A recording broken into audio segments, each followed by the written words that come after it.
앞에 계신 분 인사 나누겠습니다. 잘 오셨습니다.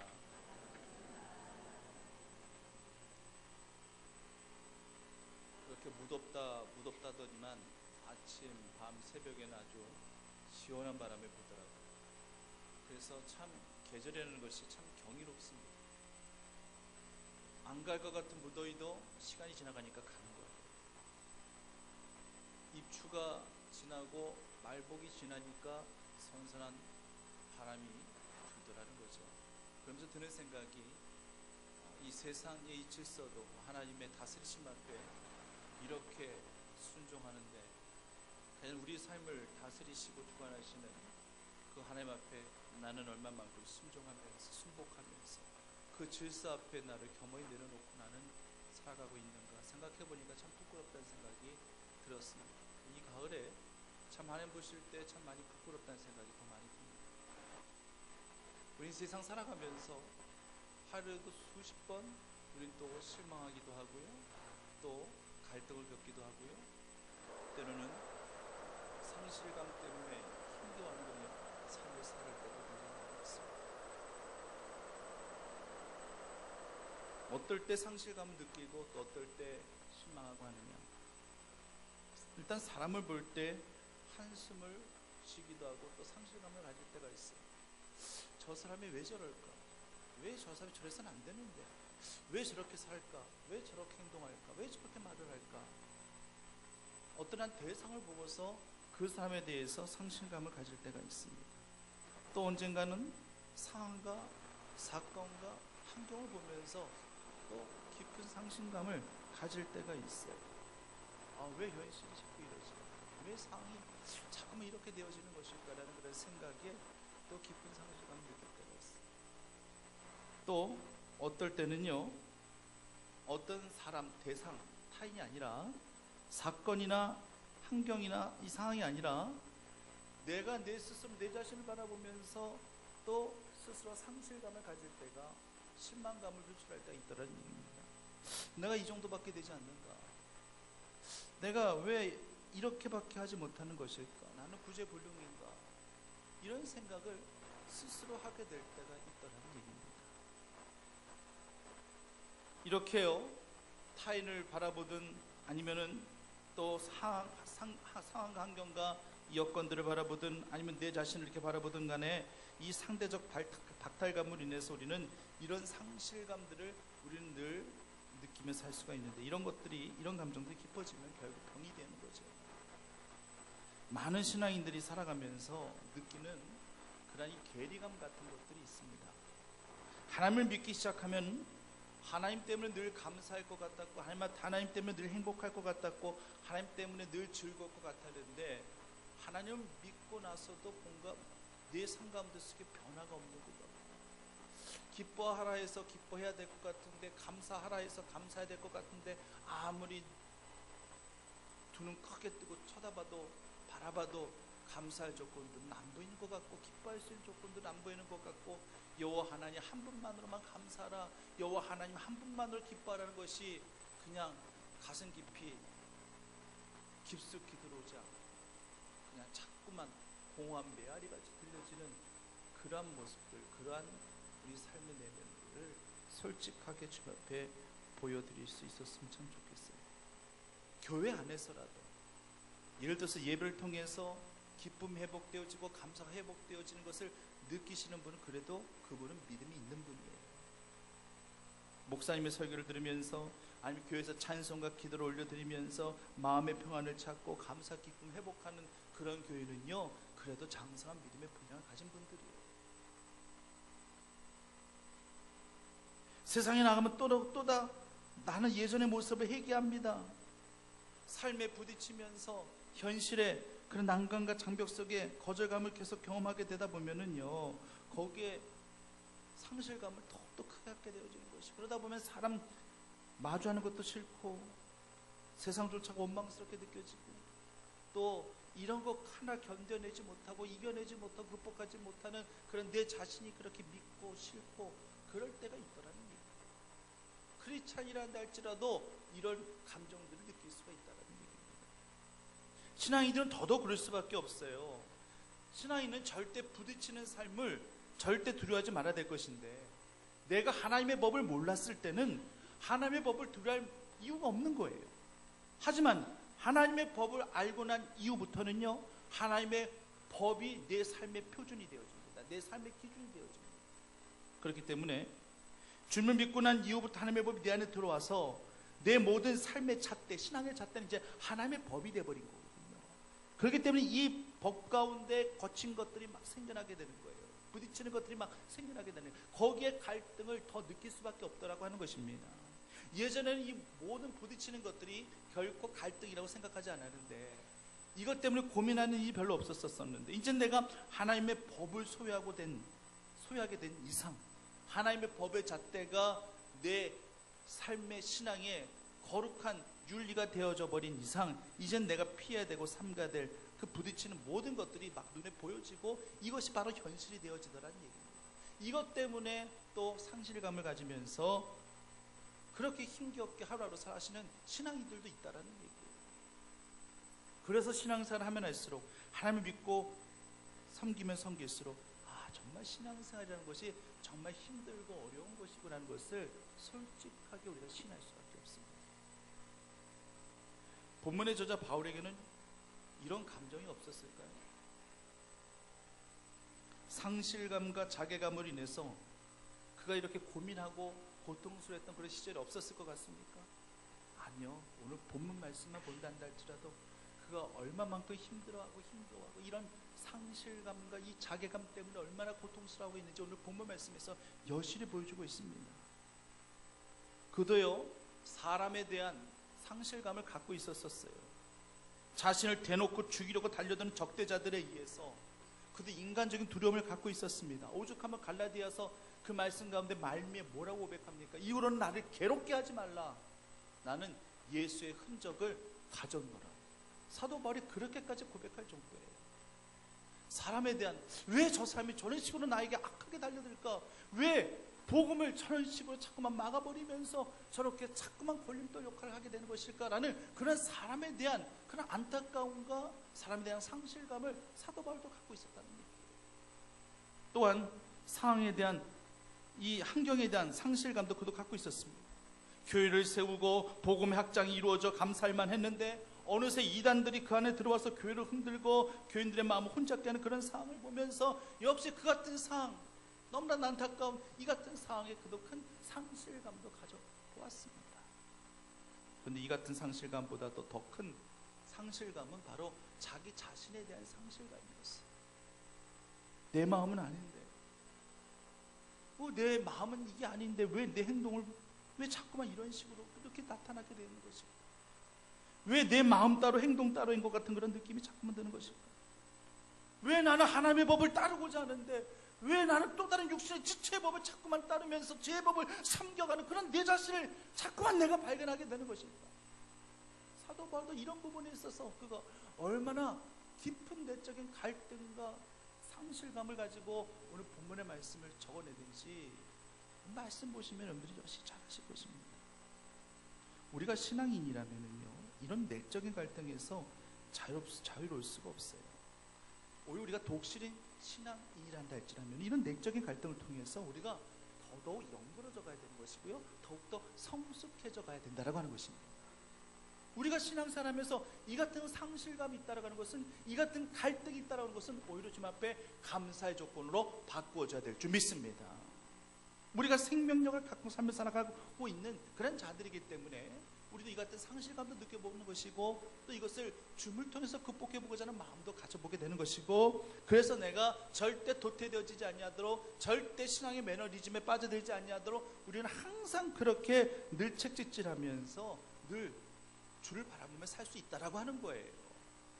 내 나약함을 체휼하심이 나를 감싸시는 그 하나님의 법, 그 사랑의 법, 때론 내가 잘못한 부분이 있단다 할지라면은 사랑의 징계를 내시면서 공의의 주님을 또 가르쳐 주시는 그 주님의 사랑의 법, 이 법 때문에 사도 바울은 이 모든 것들을 이겨낼 수 있었던 것이었습니다. 인간을 지배하는 법에는요, 세 가지 법이 있어요. 사도 바울이 오늘 본문을 통해서 가르쳐 준 법이에요. 첫 번째는 하나님의 법입니다. 이 법은 의롭고 선하고 거룩하고 신령합니다. 타락한 인간에게 여러 가지 요구와 의무를 만들어서 그 타락된 사람을, 타락된 본성을 자연스럽게 드러내게 하는 것이, 이것이 하나님의 법이에요. 이 하나님의 법에 접촉받아 삶을 살아가는 사람들은 택함받은 하나님의 자녀들만 그렇습니다. 하나님의 사람이기 때문에 하나님의 법을 따르는 거예요. 하나님의 사람이 아니란다 할지라면 하나님의 법을 따를 필요가 없어요. 저는 군인이 아니에요. 민간인이에요. 그렇기 때문에 저는 군법을 따를 필요가 없습니다. 마찬가지로 불신자들은 하나님의 자녀가 아니에요. 그렇기 때문에 하나님의 법을 따를 이유가 없는 거예요. 하지만 분명히 기억하셔야 됩니다. 하나님의 나라는 이 법을 지키는 자들만이 갈 수 있는 나라임을 기억하여 주십시오. 여러분들이 꼭 그것을 기억하여 주시기를 바랍니다. 하나님의 나라는 먹고 마시는 것이 아니라 성령 안에서 의와 평강과 희락이라고 말씀하셨어요. 그 하나님의 나라는 그 하나님의 법, 육신의 법에 결코 저촉받지 아니하는 하나님의 신령한 법이라는 거예요. 그 신령한 법을 소유한 자들만이 갈 수 있는 나라가 하나님의 나라라는 것입니다.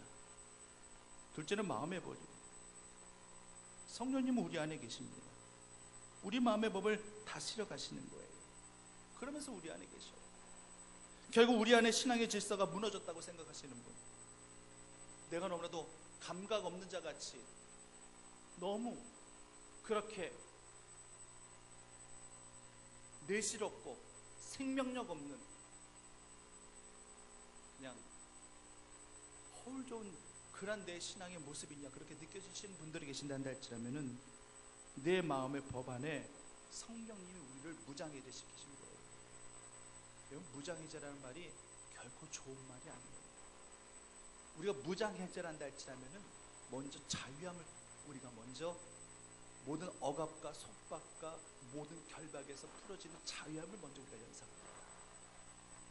그렇기 때문에 야, 신난다, 이제 누구도 타참받는다, 누구에게도 구속받지 않는다, 나는 이제 완전 무장해제되었다, 그렇게 좋은 의미로만 자꾸만 생각합니다.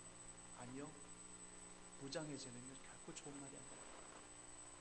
하나님이 만약, 성령님께서 만약 나를 무장해제 시키셨다 생각해 보십시오. 우린 버림받은 자녀예요. 그게 무슨 삶의 낙이 있겠습니까? 그 삶 속에서 무슨 하나님의 은혜를, 하나님의 기쁨을 추구할 수 있겠습니까? 이거 참혹하고도 비참한 말이에요. 자녀가 부모에게 듣는 말 중에서 가장 가혹한 말이 넌 너대로 살아. 난 이미 너에게서 마음 떠났으니까 너는 너대로 알아서 살아. 더 이상 간섭 안 하고 더 이상 타치 안 할 테니까 알아서 살아. 부모가 자녀에게 이렇게 하는 말, 가장 참혹한 말이에요. 저주의 말과 같습니다. 부모 없이 우리가 태어날 수 없었고 부모 없이 우리가 성장할 수 없었을 텐데, 그 은혜와 사랑을 저버리고 부모에게 계속 누를 끼쳤을 때에 부모는 자녀에게 이렇게 이야기할 수 있어요. 이때 자녀들은요, 내 머리가 좀 더 커졌다고 해서 부모를 무시하고 외면하면서 오히려 이런 말 듣는 것이 심중에 생각하기를 잘됐다, 이제 나는 부모님 간섭 없이 살 수 있겠구나, 이런 식으로 생각했다면은 그 자녀는 자녀 없는 것보다 못한 자녀예요. 이미 부모 마음에 대못질을 한 겁니다. 마찬가지입니다. 성령님이 내 안에 계시는 이상 내 마음의 법을 다스림으로 말미암아 하나님의 법을 따르면서 그렇게 은혜 가운데 살아가기를 간절히 원하고 계신데, 우리가 계속 불순종하고 계속 따라주지 않는다 할지라면 성령님도 잡고 있던 그 손도 무장해제 시켜버리는 거예요. 놓아버리시는 거예요. 근데 이거는 영적으로 잘 안 느껴져요. 영적으로만 느껴질 수 있다는 할지라면 다시금 빨리 돌이켜서 나도 성령님의 그 손 잡고 성령님도 내 손 잡아주시고 내 마음 붙잡아주실 수 있게끔 다시금 돌이키면 되는데, 이것이 영적으로 잘 안 느껴집니다. 치사율이 높은 병이 외적인 증상이 드러나는 외과의 환자들은 눈으로 보여지기 때문에 처방이 가능하고 진단이 가능하지만, 치사율이 높은 병은요, 내과의 환자이죠. MRI를 찍어야지만 그나마 볼 수 있고, CT 촬영을 해야지만 그나마 볼 수 있고, 어떤 경우에는 MRI 촬영상으로도 CT 촬영상으로도 나타나지 않는 그런 질병도 있을 수 있고, 그렇기 때문에 보여지지 않는 이 내과의 환자들이 더 치사율이 높은 것처럼 영적으로 정말로 민감하지 않냐고, 영적으로 예민하지 않냐면은 성령님께서 잡고 있는 손 놓아버리는 것을 감지하지 못한다는 할지라면 그것만큼 어디 있을 수 있겠습니까? 그래서 사도 바울은 매 순간마다 몸부림친 거예요. 오늘 본문의 말씀 같은 그런 갈등을 주님 앞에 솔직하게 고백하면서 매 순간마다 그렇게 갈등하면서 하나님의 법을 즐거워하려 하는 그 내 마음의 법을 뭔가 주장해서 승리해서 싸움에서 이겨내서 하나님의 법을 즐거워하려 하는 그러한 몸부림치는 신앙이 사도 바울에게 있었던 것이 우리 모두에게도 그런 신앙이 있어야 할 것입니다. 셋째는 죄와 사망의 법이에요. 이게 내 마음의 법이라고 하는 것은 항상 이것과 갈등을 일으킵니다. 이것까지 싸움을 피하지 말아야 될 거예요. 이 죄의 법이라고 하는 것은 우리 타락된 몸이 육신의 지체 안에 있어요. 그 법은 언제든지 마음의 법과 싸워서 사람을 막 사로잡아 오려고 막 합니다. 제 몸은요, 마음의 법이 하나님의 법의 요구하심에 전혀 반응하지 않을 때, 만약 반응할 때는 그냥 동명 상태에 있어요. 그러나 마음의 법이 그 하나님의 법에 반응하지 않을 때는요, 예외 없이 그 제 법이라는 것은 우리의 생각과 의식, 우리의 삶을 철저히 사로잡아 오는 거예요. 이 바다에 사는 바다사자, 이 늪에 사는 악어나 이런 거 모든 것도 굉장히 위험한 동물들이에요. 바다사자는요, 때는 육지에 올라오기도 하죠. 그리고 평상시에는 아주 귀여운 표정도 짓고 합니다. 그래서 사람들의 인기를 한 몸에 또 받습니다. 그런데요, 이 바다사자가 귀엽다고 해가지고 좀 머리 좀 쓰다듬어 주고 싶고, 귀엽다고 해가지고 좀 먹이라도 가져다 주고 싶은 그런 어린아이들을 순간적으로 낚아채가지고 바다로 들어가 버리면요, 그때는 다 끝나버립니다. 어떻게 손 쓸 수가 없어요. 그 귀염 가운데 속에 숨겨져 있던 살인 본능이라는 것이 있어요. 늪에 사는 악어도요, 육지로 충분히 올라올 수가 있어요. 하지만 얘는 생긴 것도 못생겨가지고, 생긴 것도 부담스럽게 생기고 곁에 갈 수가 없죠. 바다 사자와는 달리 귀여운 면이 하나도 없어요.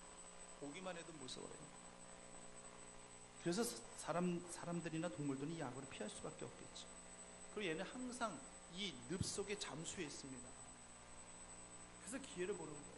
그래서 물을 먹기 위해서 늪으로 내려오는 그런 육식동물들을 기회를 보고 있다가 순간 물속에서 솟구쳐 올라와가지고 낚아채가지고 그 먹이를 물고 들어가는 거예요. 얼마나 잽싸는지 모르고. 아주 순간입니다. 아주 순간. 그 순간을 방심하면 생명 보장받지 못합니다. 이렇게 본다 할지라면요, 참 순간을 위해서 살아가는 것처럼 다들 보입니다. 그 순간만 잘 참고 견디면 준비된 하나님의 은혜가 있는데, 그 순간에 참지 못해서 은혜를 다 쏟아버리는 그런 인생들도 얼마나 많은지 모르겠어요. 저도 예전에 금식을 몇 번 실패한 적이 있었어요. 돌이켜 생각해보면 왜 금식에 실패했었는가? 준비 기도가 부족했고 성령님의 도움을 의지해서 감당하려 하기보다는 아직 3일 정도, 5일 정도 내 의지 갖고 충분히 할 수 있겠구나 하는 생각이 더 강했던 거예요. 그래서 그 순간 이제 하루만 지나가면 다 모든 것을 마칠 수 있음에도 불구하고 그 순간 먹고 싶다는 그 본능적 생각이 강하게 들다 보니까 기도 없이 시작한 금식 여지없이 무너집니다. 그 순간 저도 모르게 음식이 제 입에 들어가요. 먹고 나면 막 화가 나죠. 오늘까지만 잘 참으면은 되는 건데 마지막 날 참지 못해서 나도 모르게 먹었다 막 화가 나요. 스스로에게 화가 나요. 어쩔 수가 없어요. 기도 없이 시작한 금식, 내 요까지 것, 이까지 것 하는 그런 내 자만으로 시작한 금식은 여지없이 실패. 그래서 결국에는 다시 하나님 앞에 기도로 금식을 선포하고 다시금 처음부터 다시 하게 되는 거예요. 그렇게 하면 성공하게 됩니다. 순간의 기쁨과 희열을 경험하기 위하여 오랜 시간 줄을 서서 기다리면서까지 롤러코스터를 타는 학생들 한번 보십시오. 그 순간, 그 3, 4분, 5분의 그 짜릿한 희열을, 그 순간을 즐기기 위해서 1시간 이상씩 된단다 할지라도 줄을 서서 기다립니다. 3, 4분 정도 기다렸다가 먹으면 면도 어느 정도 익어서 먹기 좋으련만 그 3분이라는 그 시간, 4분이라는 시간도 기다리기가 힘들어서 아직 익지도 않은 라면을 씹어 먹는 그런 아이들 보면은 다 순간에 매여져 있는 그런 인생이라는 것을 알게 됩니다. 순간을 즐기든지 아니면 반대로 순간에 참지 못하는 그러한 모습들을, 그러한 인생이 바로 우리가 살아가는 인생을 보여주고 있는 거예요. 이런 모습들을 보면서 인간은 역시 이 순간이라는 이 찰나라는 이 짧은 시간에 매여 살아가는 존재구나. 그렇단다 할지라면 죄와 사망의 법도 순간 기회를 보다가 우리를 미혹하고 넘어뜨리는 것인데, 우리가 혹시라도 그 순간순간을 방심해서 무방비한 상태로 이렇게 당하고만 하는 그런 인생이 되어서는 되겠는가. 순간을 즐기려 하면서도 그 순간을 참지 못하는 것이 인간이며, 이런 인간의 습성을 너무나도 잘 알고 있는 사탄은 죄와 사망의 법 가운데 우리를 사로잡아 오기 위하여 기회를 보다가 순간 우리를 덮쳐버렸을 때에 우리가 과연 주님의 권능과 주님의 그 능력을 힘입어서 그 모든 공격들을 우리가 물리쳐 이겨 승리할 수 있겠는가? 지금 당장 사탄이 어떤 방법으로든 기기묘한 방법으로 죄와 사망의 법 가운데 그 권세 가운데 우리를 공격해 오려 했었을 때, 내가 흠모하는 그 하나님의 법을 따라 내 마음의 법의 그 모든 것들을 주의 이름으로 선포하며 능멸할 수 있는 십자가 권세와 능력과 은혜가 지금 나에게 있겠는가? 스스로에게 진단해 볼 수 있는 여러분이 되시기를 간절히 바랍니다. 사도 바울의 이 갈등과 고백, 바울은 평생 이것 때문에 갈등했고요, 평생 이것 때문에 투쟁했고요, 평생 이것 때문에 더더욱 성숙해져 갈 수 있었습니다. 오라 율법은 신령한 줄 알거니와 나는 육신에 속하여 제 아래 팔렸구나. 이것이 바로 사도 바울의 고민이었습니다. 내가 원하는 것을 행하지 아니하고 도리어 미워하는 것을 행하고 있는 그런 내 자신의 이건 나는 무엇인가라는 그런 갈등과 고민 속에 사도 바울이 있었던 것이었습니다. 내 마음의 법을, 하나님의 법을 즐거워하려고 따르려고 하는데 또 다른 그 육신의 그 죄와 사망의 그 법이 나를 사로잡아 오는 것을 내가 지금 보고 있는데 지금 내 모습이 이게 지금 무엇인가라는 그런 갈등과 고민을 사도 바울이 지금 갖고 있는 겁니다. 마음으로는 하나님의 법을, 육신으로는 죄의 법을 섬기고 있는 그런 내 자신의 모습을 솔직하게 지금 오픈하고 있는 것입니다. 그러므로 나는 공고한 사람이로다. 울지도 못하고 힘써도 못하고 참아도 못하고 지식으로 손으로도 능력으로 안 되는 사망으로부터의 건짐의 역사, 내 스스로는 전혀 할 수 없고 오직 예수 그리스도를 통해서만 이룰 수 있음을 고백하고 있는 것입니다.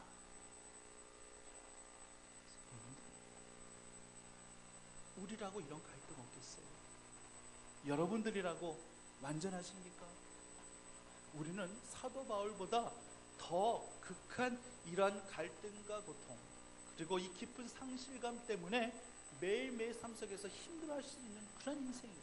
그러나 이런 영적인 갈등과 영적인 그런 이 다툼과 영적인 이 투쟁이 있다는 것은 그것 자체가 우리에겐 은혜가 되어짐을 기억하시기를 간절히 바랍니다.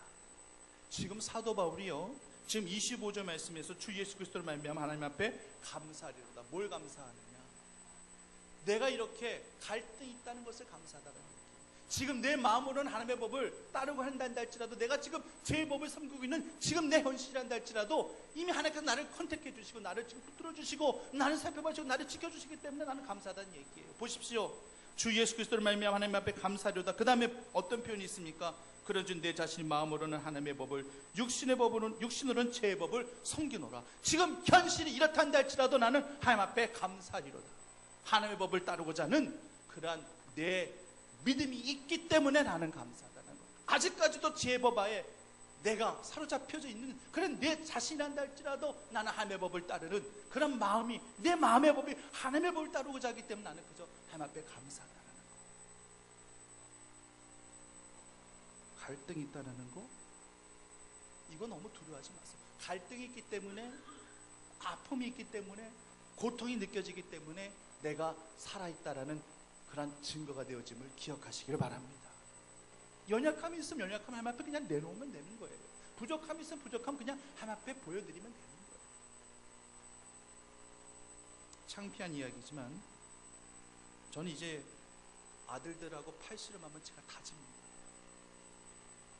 한 2년 전에 큰아이가 고등학생일 때 팔씨름 하자고 그래가지고 제가 아주 우습게 알았습니다. 안 되지 네가 아빠한테 했는데 여지없이 제가 졌어요. 저라고 안 이기고 싶겠습니까? 이젠 져준다라는 거 이거는 이제 안 통하는 거예요. 져준다라고 하는 것은 제가 힘의 우위에 있을 때에 져주는 것도 이것도 미덕이지, 이젠 제가 역전돼 버렸기 때문에 이제는 봐주고 그런 거 없어요. 아들도 안 봐줍니다. 아들도 아빠라고 봐줄 것 같습니까? 안 봐줘요. 그 힘과 힘의 대결로 하는데 여지없이 제가 지더라고요. 한번 이겨버리고 기를 쓰고 힘썼는데 안 되는 거예요. 그때 당시 저 나름대로는 아주 충격이었어요.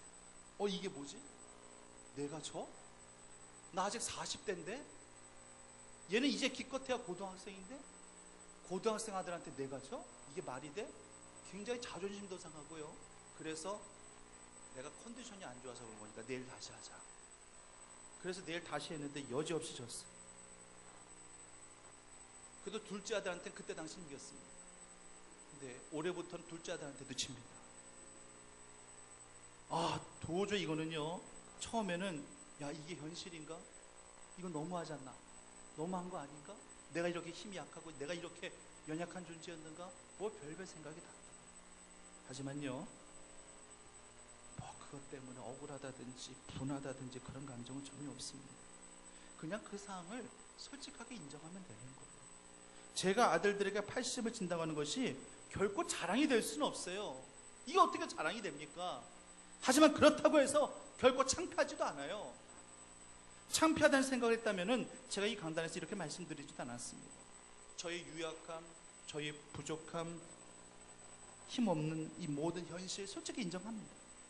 제가 좀 체격은 있어도 이제 팔씨름 하나 아들들 하나 이기지 못하는 그런 저의 연약함과 부족함을 숨기고 싶은 마음도 없고, 솔직히 이것이 저희 허물이 된다는 할지라도 그냥 그것 자체를 인정하고 싶습니다. 바울은요 지금 하나님께만 이 모든 자신의 모든 것들을 다, 내면들을 다 쏟아부으면서 하나님 앞에 지금 말씀드린 게 아니라 이 서신서를 썼다라고 하는 것은 이제 이 서신서를 읽을 교인들이 있을 거 아닙니까?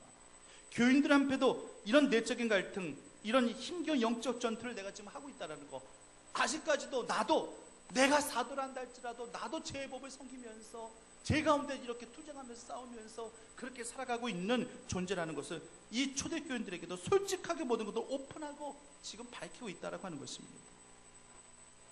조금이라도 이런 생각 가져봤단다 할지라면 이런 내용 못 썼을 거예요. 그래도 내가 대사도인데, 그리고 이 초대교인들이 내가 또 교회를 다 세웠고 나를 사도로 알고 있기 때문에 나를 뭔가 특별한 존재로 그렇게 바라보고 있을 텐데, 나 이런 모습 때문에 초대교인들이 내 글을 읽고 이 서신서를 읽고 혹시라도 상처를 받는다든지 혹시라도 시험 되면 어떡하지? 이런 생각 가졌었단다 할지라면요 이 서신서 못 썼을 거예요. 쓸 수가 없는 거죠. 설령 이런 교인들도 있었겠죠. 야 사도 바울은 그래도 다른 교인들하고 다룰 줄 알았는데, 우리들하고 다룰 줄 알았는데 하나도 다른 거 없네. 이런 생각들을 가졌었단다 할지라면 또 자기네들끼리 또 속에서 또 그 안에서 미주알 고주알 또 그러면서 바울을 비방하고 그러면서 시험 들어서 나 교회 안 나올래, 이런 교인들도 있을 수 있었을 거 아니에요. 사도 바울이 이런 것까지 생각했었단다 할지라면 이렇게 자신의 솔직한 내면을, 이런 어떤 갈등을 솔직하게 그렇게 표출했겠습니까? 하나님께만 표출했겠죠. 그랬단다 할지라면. 그러나 교인들한테 다 오픈한 거예요. 이 같은 나도 이렇다. 너희들하고 똑같아. 나도 이런 영적 갈등과 이런 고통이 있다. 그러나 나는 포장하고 싶지 않다. 다 오픈하면서, 그래도 중요한 것은 내가 하나님의 법을 따르고자 한다라는 거, 그리고 내 마음에 이 법이 그 육신의 법과 싸워 늘 승리하려고 노력하고 있다라고 하는 거, 나도 이것 때문에 때로는 넘어지기도 하고 그럴 때마다 하나님께서 다시금 잡아 일으켜 세워주시고, 또 살다 보면은 또 그렇게 제 가운데 이 율법과 제 가운데 법과 또 싸워서 또 넘어지기도 하지만 또 그때마다 하나님께서 일으켜 세워주시기도 하시고, 이런 삶 가운데 속에서 우리가 성숙해져가는 삶임을 그렇게 사도 바울이 밝히면서 신앙인들도 다 이래야 된다는 얘기, 이런 모든 영적 내적인 갈등이 있다는 할지라도 우리는 이렇게 늘 하나님 앞에 감사하면서 우리에게 이 기름을 주신 하나님 앞에 감사할 수 있는 신앙으로 살아가야 함을 사도 바울은 지금 밝히고 있다라고 하는 것입니다. 이것을 너희를 세상에서 승리로 평안을 주게 하리라 하십니다. 너희가 세상에서 한란을 당하라. 담대하라. 내가 세상을 이겼노라. 그 예수님께서 우리에게 선포하신 말씀입니다. 세상을 이길 믿음을 우리에게 허락하여 주신 줄 믿으시기를 바랍니다. 힘들지만 힘겹지만 크리스찬으로 살아간다는 것이 많이 힘들 거예요.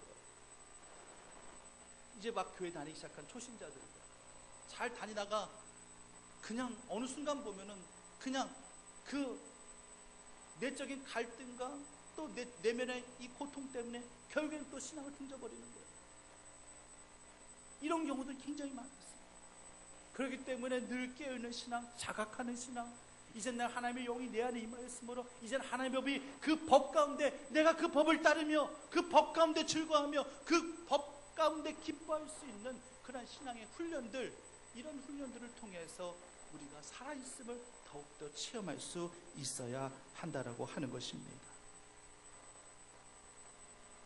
보통 이렇게들 이야기 많이 하세요. 목사님, 예수 믿기 전보다 예수 믿고 나서 더 살기가 힘들어요. 어떤 측면에서 맞는 말일 수도 있어요. 이전에 보지 못했던, 이전에 알지 못했었던 그런 죄악의 요소들이 우리 눈에 확연히 많이 보이니까 당연히 갈등 깊어지고 뭐 이렇게 하지 말라고 하는 것도 이렇게 많은지.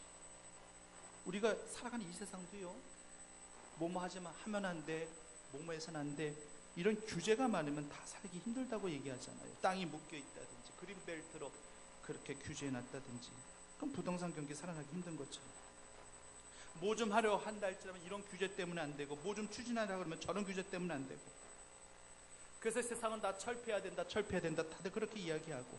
하지만 분명히 기억하십시오. 하나님의 법은 절대로 철폐될 것이 아니라 철칙으로 지켜나가야 할 것임을 기억하시기를 간절히 원합니다. 영적인 갈등, 내면의 갈등, 인간이라는 그 본성 갖고 삶을 살아가고 있는 저희들이란다 할지라면 다 가지고 있는 거. 이것 때문에 힘들어하지 마세요. 이것 때문에 그냥 상실감 느끼신단다 할지라도 이것 때문에 갈등하고 있는 이 자체가 나에겐 하나님의 법이 내 안에 있다는 사실, 이것을 거룩히 반증하는 것이고, 이 같은 것을 통해서 생명력 있는 하나님의 자녀로서 더욱더 거듭나실 수 있는 우리 충북교회 성도들 되시기를 간절히 바랍니다. 한번 저를 한번 따라해 보시길 바랍니다. 상실 이후에 일상의 축복을 깨닫는다. 그렇습니다. 상실 이후에 그때 가서야 일상적인 그때 그 순간, 그 매 순간마다 보신 그 내가 누리고 있었던 그 모든 것들이 다 하나님의 은혜였구나, 하나님의 축복이었구나, 내가 잃어버려봐야지 느껴질 때가 많아요. 내가 뭔가 부족함을 느껴봐야지 그때 가서 느껴지는 경우가 많아요. 그렇단다 할지라면 상실감이라고 하는 것은 하나님의 은혜를 깨닫게 하는 축복의 통로가 되어질 수 있습니다. 상실감을 통해서 생명력을 한번 느껴보시고, 그 생명력을 통해서 하나님의 그 일상에 주시는 은혜와 축복을 받아 누리실 수 있는 귀한 믿음의 신앙의 자녀들이 다 되시기만을 간절히 축원합니다. 살아역사하신 아버지 하나님, 상실감이 있으면 실족도 할 수 있는 것이 인생이지만, 그러나 우리 신앙인들은 상실감이 있을 때 하나님이 도우시는 하나님의 손길이 있다는 사실을 기억하게 인도하여 주시옵소서. 사도 바울도 마음으로 하나님의 법을, 하지만 육신으로는 죄의 법을 섬긴다고 고백하면서도 우리 주 예수 그리스도로 말미암아 하나님 앞에 감사리라 고백하고 있습니다. 사망의 몸에서 나를 건지실 분은 내 스스로도 아니고 사람도 아니고 오직 예수 그리스도께서 나를 건져주실 줄 믿고 고백하는 이 같은 현실감 속에서, 이 같은 상실감 속에서도 하나님 앞에 감사를 고백하며 하나님의 법을 따르고자 하는 그 신앙, 그 믿음이 우리 모두에게 있게 하여 주시옵소서. 예수님의 이름으로 기도드립니다.